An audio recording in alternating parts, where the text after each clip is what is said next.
Hello everyone, welcome to our channel Shubhada Group of Education CC. You are watching Satish Sir's physics videos for Karnataka CET and NEET. Okay, so here is a problem on ray optics.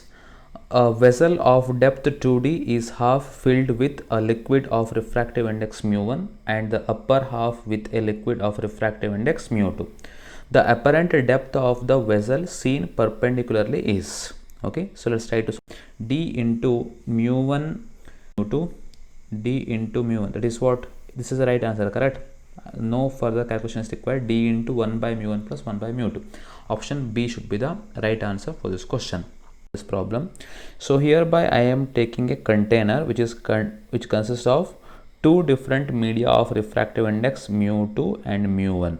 Okay, so the total depth is how much? 2D it is given. So let me take the half of that must be D and remaining half must be D here, correct? So as you studied that refractive index or else the combination of refractive index mu combination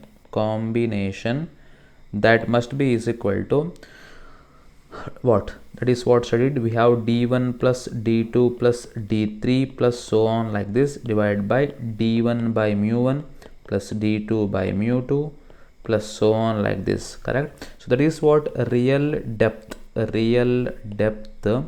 divided by apparent depth, that is what you have studied, correct? So that's the reason why the real depth should be this numerator and the apparent depth must be the denominator. So here the question is to find out the value of apparent depth. So therefore apparent depth AD must be equal to real depth is how much now? D.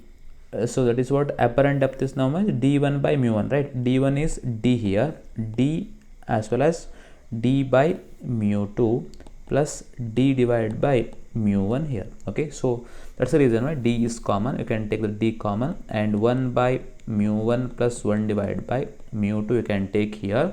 So that's the reason why. So that must be equal to D into what? Mu1 plus mu2 divided by mu1 into mu2. Okay, so this is the right answer for this question. D into mu1 plus. Okay, so here I am trying to introduce about Unacademy plus subscription. Okay, Unacademy plus subscription.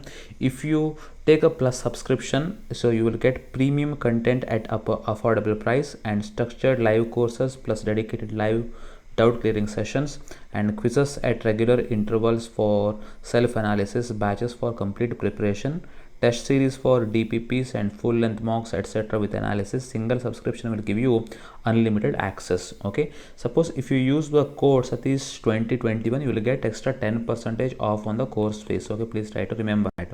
Okay, so here are the Unacademy plus subscription best plans for Karnataka CET 2021 aspirants. There is a 12 months plan at just rupees 12,375. There is a 6 months plan at just rupees 10,125 rupees. So suppose if you use my code Satish 2021, okay, either you can use Satish TS 2021 or you can use Satish 21 as well. Okay, SATIS Satish 2021, you will get extra 10% off on the course fees.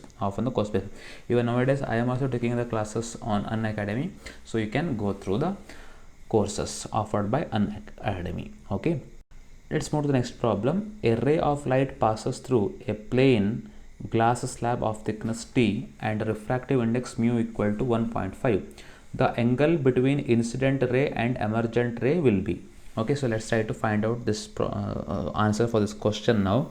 Okay, so the T now, okay, and it is made up of a see now the angle between incident ray and emergent ray will be, see, 0 should be the right answer. Option A is the right answer for this question.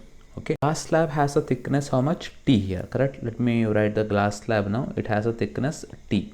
Okay, assume that it has thickness, refractive index 1.5. The refractive index for this is 1.5 here. Okay, here it is given that suppose if a ray is incident on this glass slab like this, and here it is the normal and it's the angle of incidence, and here must be the refraction, correct? Angle of refraction should be R.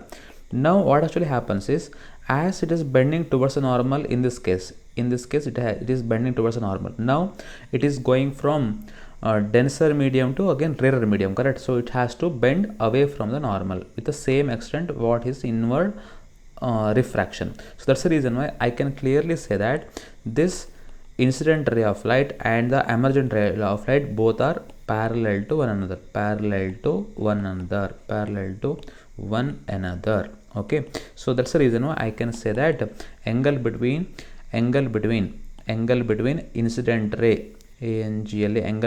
incident ray as well as emergent ray, that must be equal to 0 degree. So that's the reason. So thank you very much for watching this video. Wish you all the best for examinations. Good luck. Thank you.